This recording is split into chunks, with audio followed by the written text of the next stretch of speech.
Bueno, en primer lugar, quiero saludarles a todos, donde quiera que estén.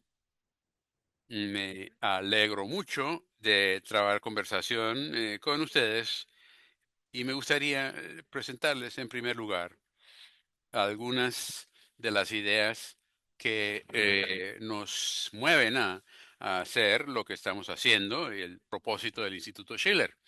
Y posiblemente unos 45 minutos de esto. Les pido paciencia. Algunas de las cosas que les contaré quizás se enfoquen demasiado en la historia occidental.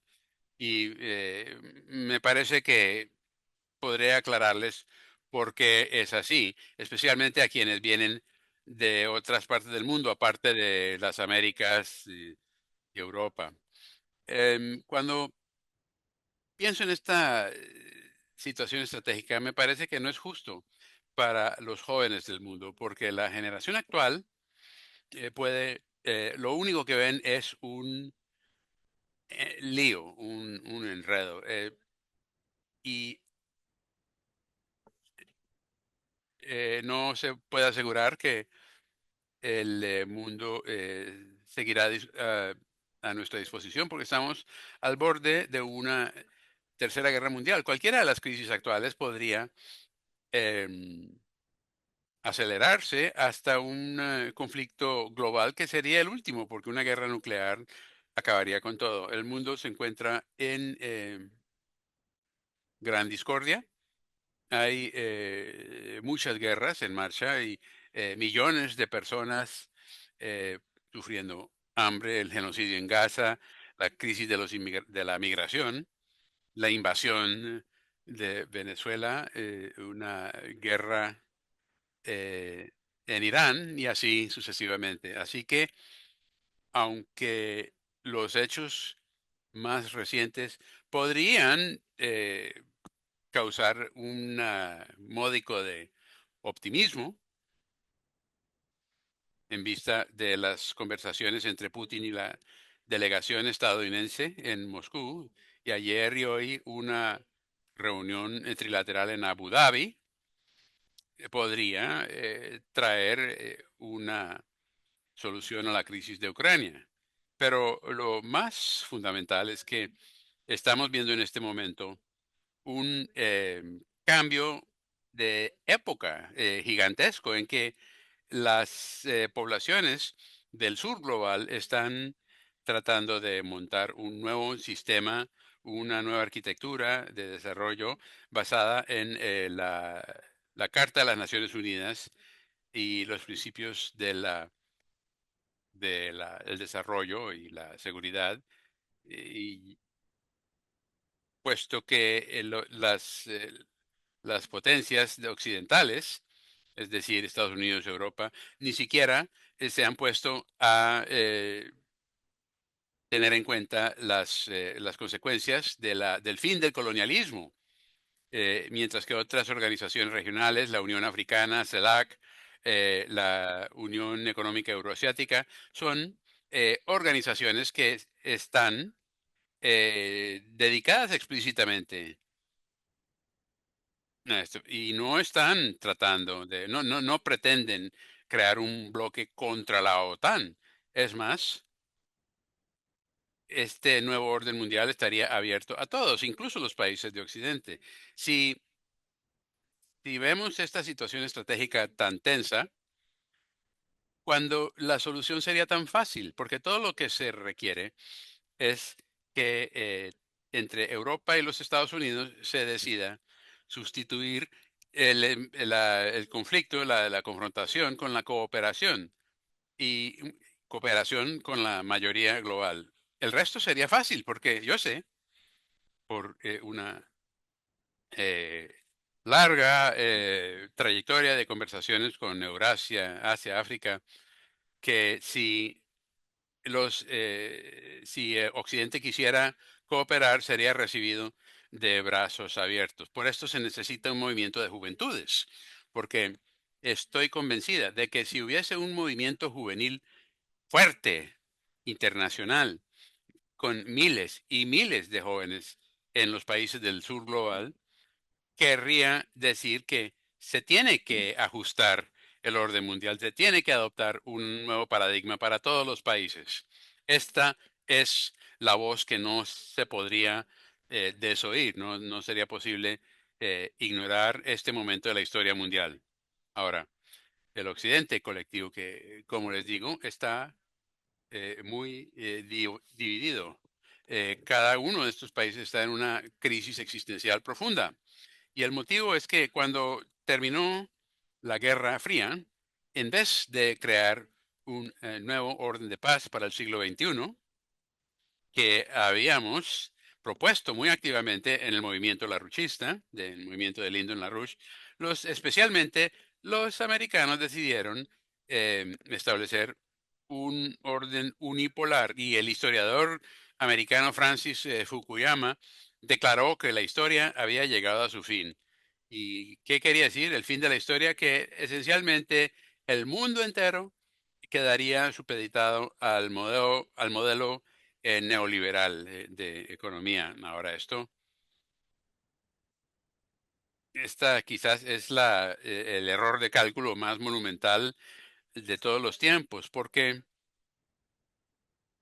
los que querían lograr el objetivo de un mundo unipolar, pretendieron formarlo con cambios de regímenes que se consiguen haciendo tan eh, difícil, tan miserable la vida de los habitantes que derrocarían a sus gobiernos y lo implementaron en Afganistán, Libia, Siria, con la idea de que la fuerza determina el poder. Que el derecho viene de la fuerza. Es solamente con la llegada del presidente Trump, se ha dicho, el presidente Trump mismo dijo que yo no tengo, para mí no vale la ley, el derecho internacional, lo único que vale es mi propia opinión. Y ahora se adelanta un esfuerzo por sustituir las Naciones Unidas con un Consejo de Paz Mundial, que sería un consejo de mil millonarios quienes gobernarían el mundo con el único objetivo de adquirir millones de millones. Uno de ellos dijo que uno no debe ocultar su riqueza. ¿Por qué fingir que no somos ricos? Hay que ser tan rico como sea posible. Y este modelo nuevo esencialmente pretende mantener el dominio de la posguerra, después de la Guerra Fría, y mantener en pie un sistema en que un grupo muy reducido de gente astronómicamente rica gobierna el mundo por encima de la vida de los demás, que ellos no lo ven. Obviamente esto no funcionará porque provocará una respuesta gigantesca.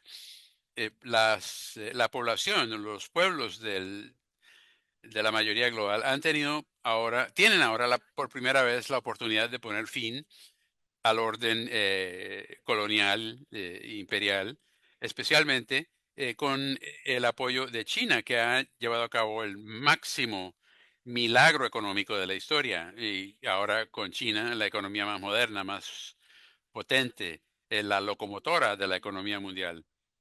Y está ofreciendo a los países del sur global, básicamente, eh, aplicar las lecciones aprendidas en el desarrollo económico chino para poner fin a 500 años de colonialismo, fin del imperio y aplicar provechosamente la tecnología, etcétera, para llevar adelante el desarrollo de cada una de estas naciones. Ahora, las instituciones gobernantes han respondido a esto insistiendo que el antiguo orden se tiene que mantener en pie y esto, pues, con la llegada de Trump, ha quedado claro que él quiere que Estados Unidos estén por encima de todos. Quiere eh, recapturar el Canal de Panamá, Groenlandia y dijo recientemente que, que Trump no sacrificaría a Chicago, por ejemplo, a cambio de París o Berlín. Y esto puso histéricos a los europeos. Y el motivo de que el primer ministro de Canadá, Mark Carney, en el Foro Económico Mundial, dio un discurso según el cual el orden basado en reglas, esa ficción, el orden basado en reglas, fue un fraude desde el principio. Y porque se sabía que las tales reglas podían distorsionarse en cualquier momento para ajustarse a la voluntad de los países más fuertes. Ahora, quiero advertirles porque hay algunos economistas falsamente optimistas que están diciendo, que vaya, Mark Carney por fin está diciendo la verdad, pero yo les puedo asegurar que Carney no se ha vuelto repentinamente humanista, es un archibanquero, ha manejado los bancos centrales de varios países y él fue quien propuso que la última fase del sistema capitalista, en un discurso que dio en Wyoming en el 2019, cuando propuso el gran reajuste y el trato verde y todo ello basado en la idea de eliminar completamente la soberanía de los gobiernos nacionales y que la política debe ser trazada en su totalidad por los bancos centrales. Así que no caigan en la trampa de pensar que él ha cambiado. En todo caso, es muy difícil para la gente, no solamente en Occidente, el llamado Occidente, sino también en el sur global, entender cuáles son las pautas subyacentes del periodo actual, porque la OTAN se está dividiendo. Están intentando aplicar la inteligencia artificial para una gigantesca operación de falsificación de información y creación de realidades alternas en apoyo de una dictadura. Por esto, tenemos que pensar, tenemos que aprender un método de conocimiento que nos permita distinguir entre lo que es verdad, realidad, y lo que es narrativa, cuento, ficción. Ahora, Lyndon LaRouche, mi finado esposo, el originador de todo este movimiento, es un genio. Y no lo digo porque estuve casada con él por 41 años, sino porque es una verdad absoluta. Él ha sido la mente más genial de su época porque elaboró un método económico, científico, que se distingue de todos los demás teorías o doctrinas económicas porque identifica las fallas del actual sistema neoliberal. Desde los años 50, él descubrió las las fragilidades del sistema monetario internacional que estaba basado en teorías matemáticas de von Neumann y a lo que contrapuso eh, métodos no lineales para eh, cuantificar los procesos económicos, ya que la economía es un proceso no lineal, y elaboró su propio método científico basado en algo completamente distinto. Es el método de la economía física, que por primera vez fue planteado por el genio alemán de los siglos XVII y XVIII, Gottfried Wilhelm Leibniz, quien basó su teoría científica completamente en la creatividad del ser humano. Lyndon LaRouche propuso en 1975 una reordenación del sistema financiero con la idea de un banco internacional, de un banco de desarrollo internacional que reemplazaría al Fondo Monetario Internacional y podría destinar 400.000 millones de dólares al año para el desarrollo y la resolución final de la Conferencia de Colombo, del Grupo No Alineado en 1976, adoptó esta perspectiva casi en su totalidad. Pero en 1983 yo le propuse, no, eh, Lyndon LaRouche le propuso al gobierno del presidente Reagan crear un instituto de estadismo. Y el motivo es que había una crisis de proyectiles de alcance intermedio en que los proyectiles SS-20 soviéticos y los proyectiles Pershing 2 americanos estaban en alerta máxima para su lanzamiento y el periodo de advertencia para la guerra nuclear estaba es, a unos 5 o 6 minutos. Estábamos también entonces al borde de la Tercera Guerra Mundial y por este motivo hubo manifestaciones de cientos de miles de personas, particularmente en Alemania. Yo hice la propuesta de lo que se convirtió en el Instituto Schiller, con la idea de crear un instituto para el estadismo, en que la política externa no se basaría ya en la intervención externa, en las revoluciones de color, sino en el conocimiento de los intereses legítimos de los otros países para poder elaborar un sistema de intereses mutuos. La, es- se- y las reformas monetarias solo funcionarían si se combinan con un renacimiento cultural, reuniendo lo mejor de todos los países y todas las culturas para establecer un diálogo de civilizaciones. En 1985 creamos el Instituto Schiller con la participación de 50 países y más de 2.000 participantes. Y luego también en septiembre tuvimos en Wiesbaden, Alemania, otro encuentro de 1.200 participantes.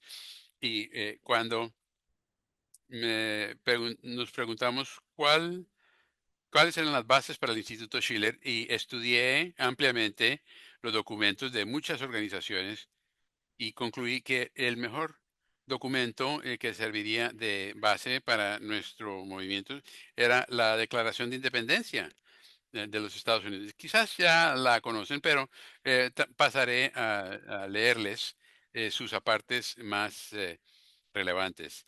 Dice ella, sostenemos como evidentes de suyo las siguientes verdades, que todos los hombres han sido creados iguales, que poseen derechos tales como la vida y la búsqueda de la felicidad.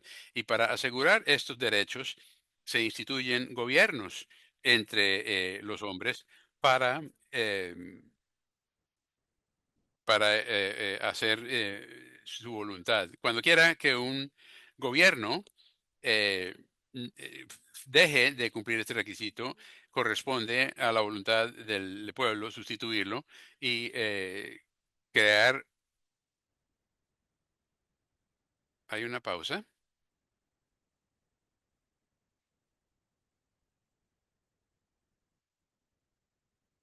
de tal forma que se garantice su seguridad y su felicidad. Básicamente, este gobierno no será sustituido por causas eh, efímeras.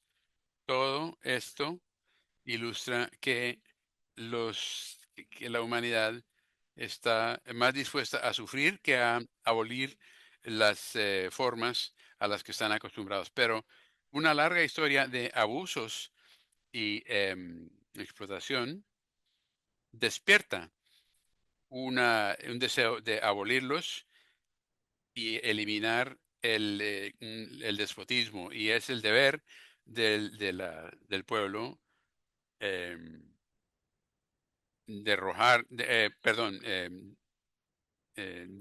de poder al gobierno y es el momento de establecer un nuevo gobierno. La historia del actual rey de Gran Bretaña es una historia de usurpaciones eh, y abusos, todos los cuales tienen el propósito del dominio. Sustituyamos esto. Vamos a sustituir esto con un mundo más justo. Esto es extraído de la Declaración de Independencia y adopté algunos pasajes de esta declaración para la carta de fundación del Instituto Schiller y traté de derivar de ello una serie de principios, los principios expresados en la Declaración de Independencia, cambiando tan solo algunas palabras para que se pueda aplicar a todos los países del mundo. Entonces, donde dice la Declaración de Independencia, donde dice que los pueblos de estas colonias, he puesto los pueblos de los países en vías de desarrollo, donde dice las 13 colonias americanas, yo pongo todos los países en vías de desarrollo, donde dice en servicio de sus intereses políticos. En vez de Gran Bretaña, pongo las instituciones dominantes y también donde sustituí las clases gobernantes con los cuerpos financieros, donde dice el rey Jorge III, lo sustituí con las instituciones financieras dominantes y donde habla de la tiranía absoluta del rey y el Estado, lo cambié con una institución que garantice la soberanía absoluta de cada Estado soberano. El objetivo, pues, es alcanzar la soberanía libre del dominio de la corona británica. Lo cambiamos a un orden de justicia económica y transformación del sistema económico global.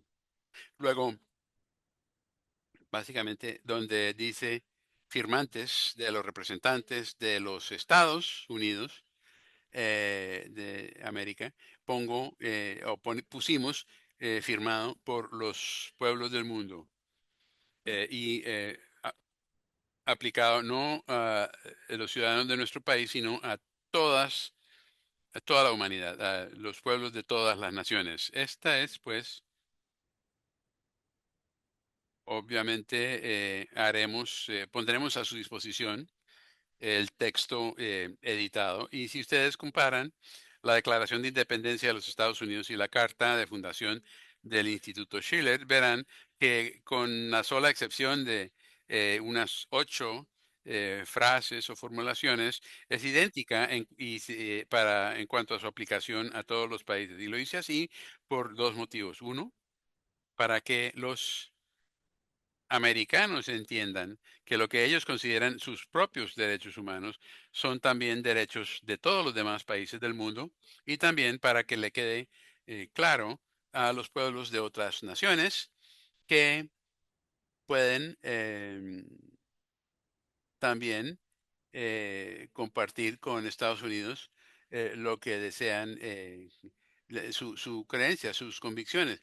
Estamos justamente en el aniversario 250 de la Revolución de los Estados Unidos y el pueblo de Estados Unidos, casi en su mayoría, no tiene ningún conocimiento de la independencia de los Estados Unidos o independencia del dominio británico. Ahora tienen conceptos extraños de hacer nuevamente grande a los Estados Unidos y así por el estilo, pero no tiene ningún concepto de la historia de los Estados Unidos.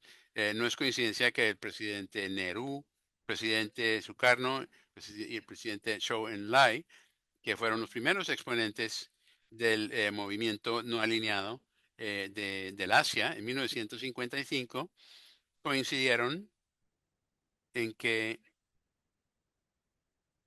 las guerras iniciadas por los países del norte afectarían a los países del sur global y que ese movimiento de independencia debía ser también nuestro destino y teníamos, y por tanto tenemos el derecho de intervenir.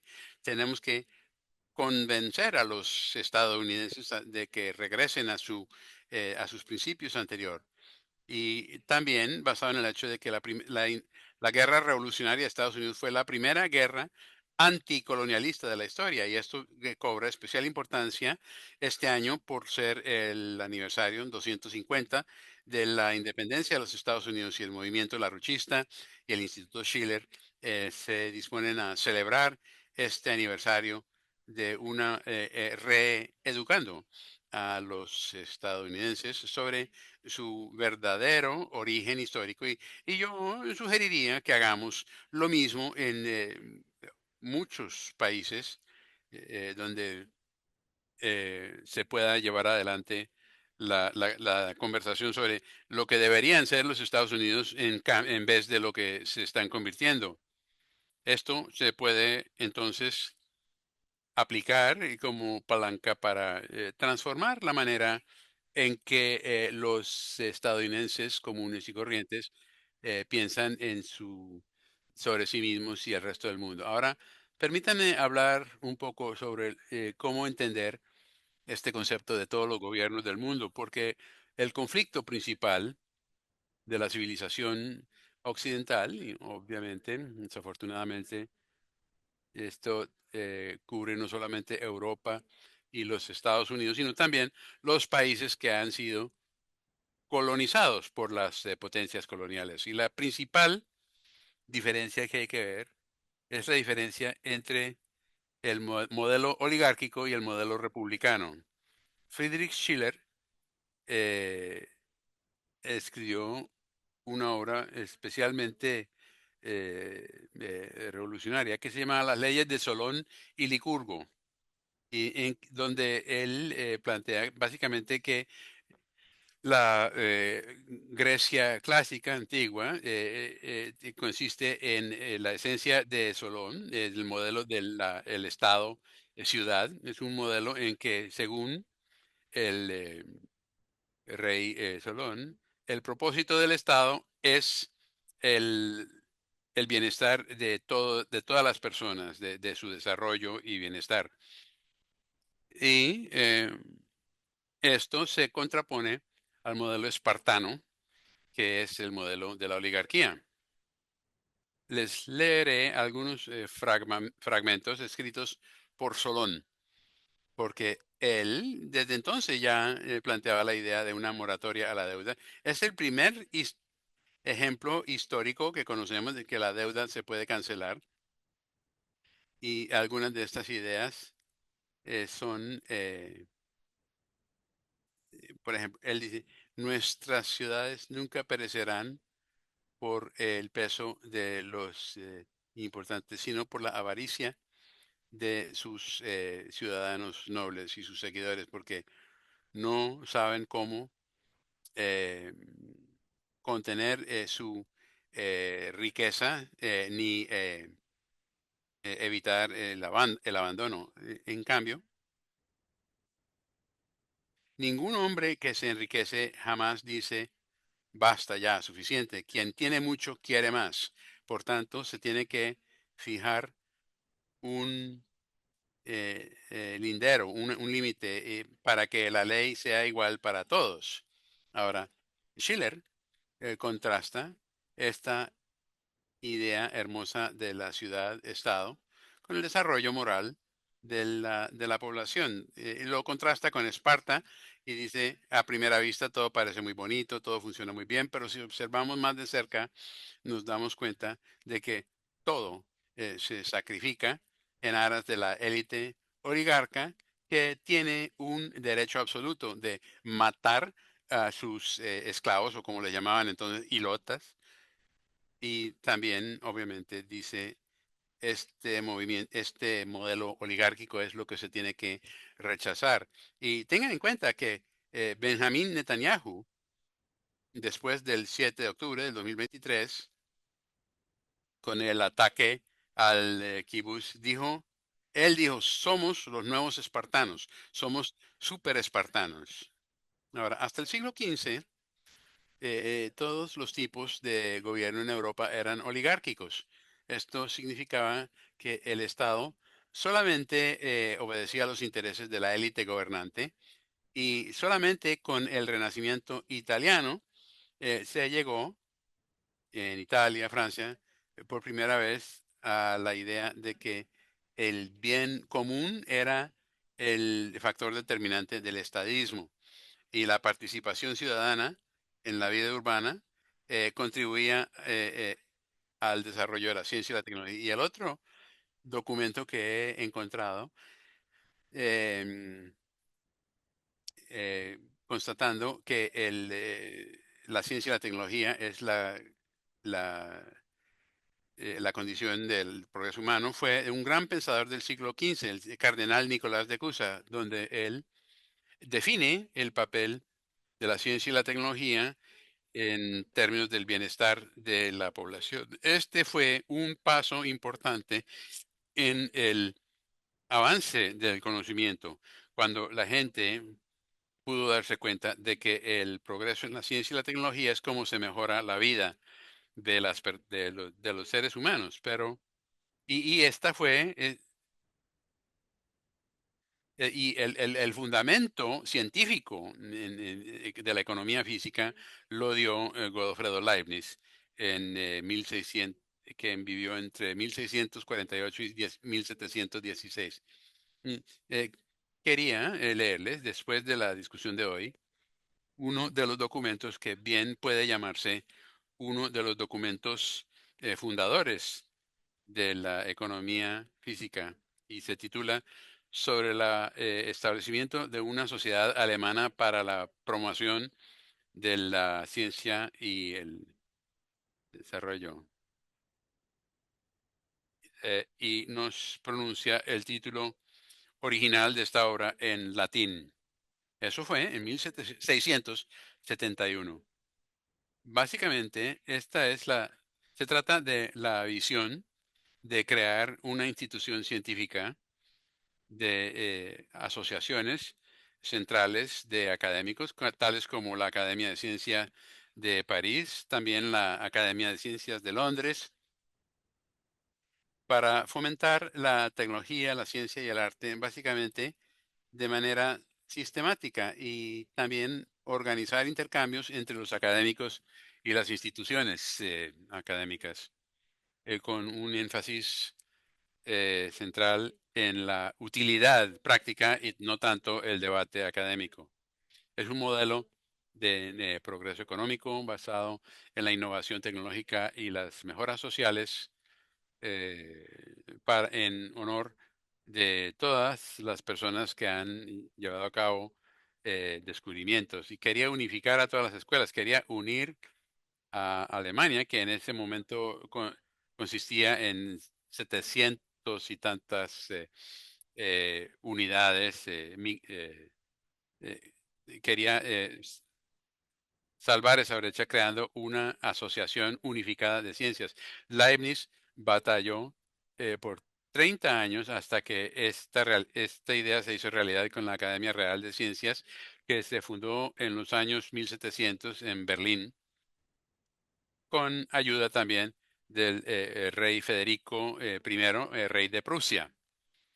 Después de que se emprendió esta idea de la unificación de todas las ciencias, de todas las ramas de las ciencias naturales, matemática, tecnología, idioma, filosofía, historia, arte, y propuso básicamente una cooperación interdisciplinaria que en ese momento era una idea completamente nueva, pero obviamente es de una gran importancia para la cooperación actual entre las culturas. Eh, Muy correctamente se puede definir a Leibniz como el fundador de la economía, de la ciencia económica moderna, y fue la principal influencia en los adelantos en ciencia económica de Lyndon LaRouche. Él vio la innovación científica como el fundamento de la mejora de del bienestar humano, y decía que la ciencia no debe simplemente satisfacer la curiosidad, sino que para ser útil para la vida humana debe aumentar el poder de la humanidad sobre la naturaleza.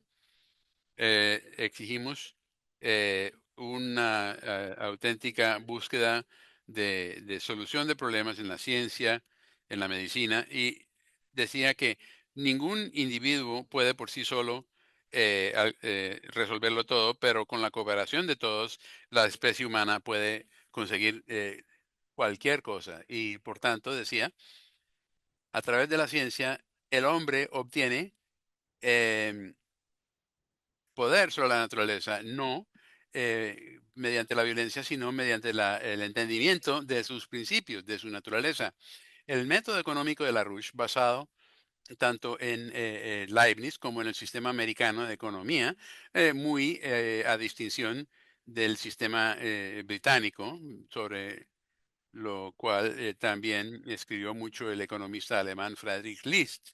Es importantísimo entender, porque el sistema americano de economía se basa completamente en la creatividad del individuo, del ser humano individual, que se valida constantemente mediante los descubrimientos científicos de principios nuevos del universo físico que redundan en el desarrollo de tecnología que afecta la productividad de los procesos productivos y aumenta la productividad del trabajo, de la capacidad material y el nivel de vida de la población, en comparación con el sistema inglés, que básicamente se basa en la idea de simplemente comprar barato y vender caro y obtener la máxima ganancia. Este modelo del sistema americano realmente fue el secreto del increíble milagro económico chino, porque la economía china se basa en la innovación. Esto debe estudiarse porque si China pudo desarrollarse y también la joven República Estadounidense pudo hacerlo, quiere decir que todos pueden desarrollarse, y esto quiere decir que todos ustedes deben convertirse en científicos económicos. Ahora, Leibniz, a través de sus seguidores y estudiosos, dio origen tanto al sistema americano de economía como al movimiento de independencia mismo, porque si ustedes recuerdan, donde dice que la Declaración de Independencia consagra el derecho a la vida, la libertad y la búsqueda de la felicidad, es un concepto que se remonta a Leibniz y contrasta con el filósofo inglés John Locke, quien hablaba de vida, felicidad y propiedad, mientras que Leibniz, y aquí está la importancia de la formulación de la Declaración de Independencia que adoptaron los revolucionarios americanos, que la felicidad es derecho de todos los pueblos y que la felicidad del pueblo debe ser el objetivo del Estado. ¿No? Y no se propone simplemente ser un momento de felicidad, sino una satisfacción perfecta de la mente, el logro perfecto del conocimiento de la existencia armónica del mundo y todos los mundos posibles. Esta es una felicidad asequible a través de la razón y el orden moral. Ahora, Benjamin Franklin, uno de los padres, o acaso el padre de la Revolución Americana, era seguidor estudioso de Leibniz, hablaba alemán y en su famosa autobiografía decía que el principio de la vida es la perfección moral y para llevar adelante una vida feliz y útil. Franklin hizo parte del comité de cinco, de la comisión que redactó la Declaración de Independencia junto con Thomas Jefferson, John Adams y Livingston. Jefferson redactó el borrador, pero Benjamin Franklin lo editó con sus sugerencias muy específicas. Básicamente,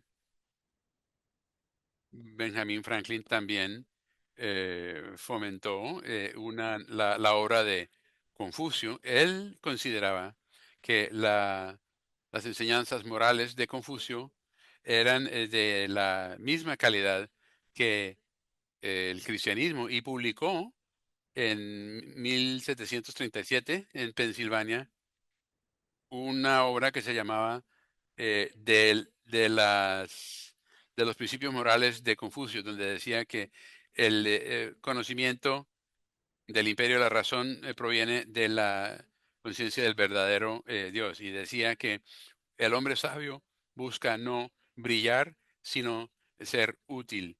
Y no conoce otra gloria que la gloria de hacer el bien. Y si desea gobernar a otros, debe primero aprender a gobernarse a sí mismo. Y, y si quiere dirigir el mundo, debe primero poner orden en su casa. La, la primera prioridad es aprender a saber y la segunda, aprender a hacer. Que el hombre debe estudiar la historia y practicar la virtud porque la, porque el cielo es autor de... el hombre sabio no se distingue por su brillo, sino por su utilidad. Por tanto, el bien, comparar la gloria no con la grandeza, sino con el bien, y comparaba a Confucio con el cristianismo, sino que la razón y la virtud son valores universales en defensa de los cuales Confucio brilló desde muy temprano. Esto es importantísimo porque si se desea superar el actual peligro de guerra entre Estados Unidos y China, sería muy útil señalar que el fundador de los Estados Unidos, el padre del país, era académico confuciano.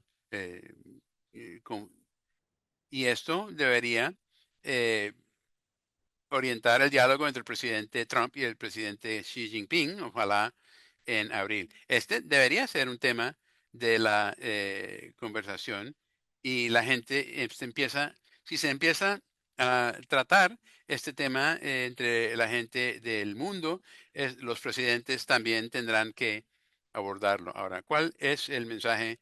¿Cómo se ennoblece a la población? ¿Cómo se hace funcionar a la República? Y ahora quiero pasar a mi concepto, a mi idea del concepto más avanzado para mejorar a los integrantes de la sociedad. Este es un mensaje de educación y obviamente si sabemos que todas las religiones del mundo alientan a sus creyentes a ser mejores personas y liberarse de todo pecado, pero creo que si ustedes ven lo que decía Schiller en su método estético de la educación, esto enseña, a mi juicio, la idea más avanzada de cómo ennoblecer a la población. Schiller, básicamente, fue seguidor, al igual que muchos seguidores europeos de la Revolución Francesa, con la esperanza de que la Revolución Francesa reproduciría en Europa los principios de la Revolución de Estados Unidos. Pero cuando tomaron el poder los jacobinos e introdujeron el terror jacobino, él vio que el gran momento histórico había encontrado un pueblo disminuido y escribió en ese momento que ella estaba convencido de que cualquier mejora en la política solo podría ocurrir mediante el ennoblecimiento del individuo. Solamente si los seres humanos, cada individuo, se propone ser el mejor ser humano posible, solo así puede mejorarse la sociedad. Y yo comparto porque si no se cuenta con un compromiso con el mejoramiento constante, no, s- no se llega a nada. Schiller comienza a describir esta situación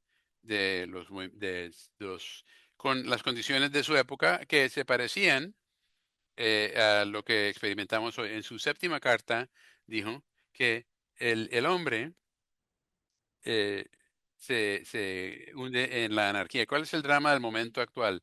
Por una parte, el hombre ve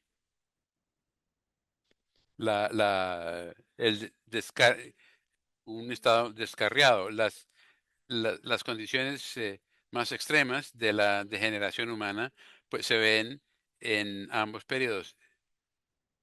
En el ámbito general se aceptan las normas más bajas de conducta y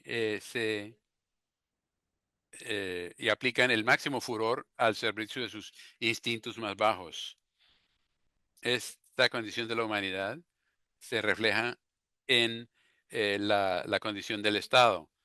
El ser humano, el honor humano por sus instituciones se pierde porque el individuo solo se preocupa por el bienestar inmediato. ¿Acaso se le puede culpar a la fuerza de gravedad, oponerse a la fuerza de creatividad cuando no existe ningún método para levantar las cosas? La existencia del Estado debe contener su justificación. La sociedad, en vez de surgir verticalmente de la vida biológica, en cambio, cae, se reduce a su esencia biológica. En cambio, una sociedad civilizada se levanta apartándose de su estado primitivo mediante la cultura y también se observó que cuando se desploma una sociedad avanzada, se viene abajo, es una convulsión más violenta que cuando una sociedad menos avanzada asciende. Entonces, Schiller tuvo una gran importancia en mi desarrollo temprano, en mis años escolares, porque decidí en mi educación temprana que dedicaría mi vida a tratar de hacer lo que pudiese para lograr que la gente entienda que el máximo objetivo para sí mismo es convertirse en un alma bella. Obviamente, la gente pasa mucho tiempo viendo productos cosméticos para ser más bellos o viendo los influenciadores y haciéndose operaciones de cirugía plástica y también trasplantes del corazón, como ciertos presidentes que no quiero nombrar, sin prestar atención a la belleza de su alma. Pero creo yo que este es el logro más grande que se puede aspirar. Entonces, básicamente, debemos ver la definición que Schiller da del alma bella. Él dice, podemos llamar alma hermosa aquella en que el sentimiento moral controla todas las emociones de la persona y en que la voluntad se puede entregar a la emoción sin temor a contradecir sus principios. Por tanto, el alma bella es la de aquel individuo en que no son solamente sus actos los que son morales, sino su carácter total. Y que cada una de sus características son ideas puras. El gran problema de su existencia es incorporar todos los cambios incesantes en armonía con la unidad inalterable de sus ideas. Este hombre puro, ideal, eh, es representado por, por un Estado cuyos objetivos tienen que coincidir eh, en todas sus dimensiones para a la unidad. Esto eh, converge en que el hombre del tiempo puede estar de acuerdo con el hombre de ideas para forjar el rumbo del Estado. Una de las formas es que el hombre puro de ideas se enfrenta al hombre empírico para formar el Estado o cuando el Estado se convierte, o sea, adopta la identidad del individuo. Esto es idioma, claro, clásico de Schiller, pero para Schiller existe para todos los seres humanos la posibilidad de un alma hermosa a través de la educación de las emociones y el desarrollo de la razón. Eh, Nunca contradecir los dictados de la razón por simples impulsos emocionales y para que haya unidad entre lo que se desea y lo que es necesario, el deseo debe eh, coincidir con el deber. La pasión y el deber deben coincidir. Este es un concepto muy importante porque quiere decir que todos pueden eh, mejorar sus almas mediante la educación estética. Y Schiller elabora más esta idea en sus cartas estéticas, donde dice que una buena forma de hacerlo es buscar la evolución propia mediante el estudio del gran arte, pintura, música, etcétera, porque cuando se estudian las grandes obras de los grandes artistas, en el momento de hacerlo, se convierte usted en una persona más noble. Luego, la idea es que el mejoramiento político solamente puede darse mediante el ennoblecimiento de la gente, y entre más gente lo haga, mejor se puede erigir el Estado en auténtico Estado representativo. Este es un concepto muy importante del nuevo paradigma, porque no podrá crearse un nuevo paradigma si la gente sigue practicando el mismo hedonismo y su atracción por toda clase de conductas eh, indecentes, drogadicción, pornografía, violencia, todas estas cosas que la sociedad em, fomenta.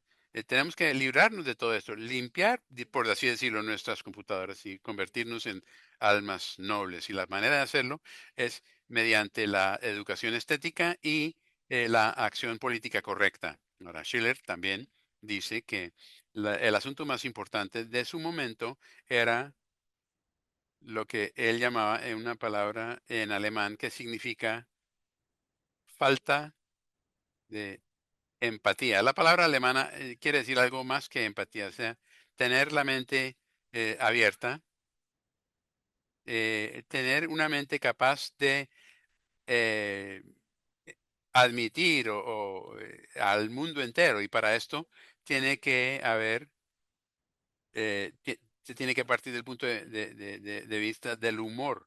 En sus cartas filosóficas dice que el amor es el fenómeno más poderoso del mundo espiritual. Es la fuente de devoción es la virtud sublime.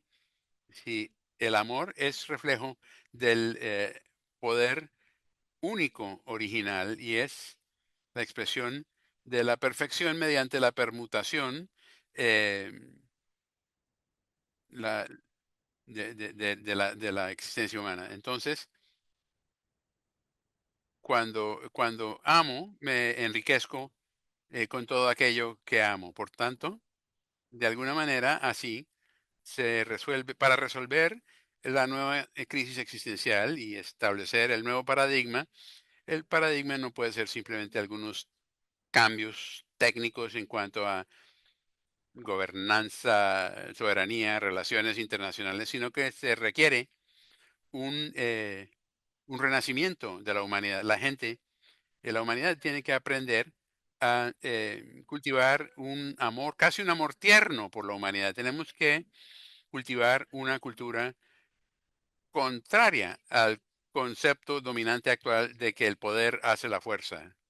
Porque solamente, o la fuerza hace el poder, porque solamente mediante la educación estética se puede nutrir nuestra propia capacidad creativa que nos lleve a ser almas bellas para poder concretar esta tarea. Era lo que quería decir.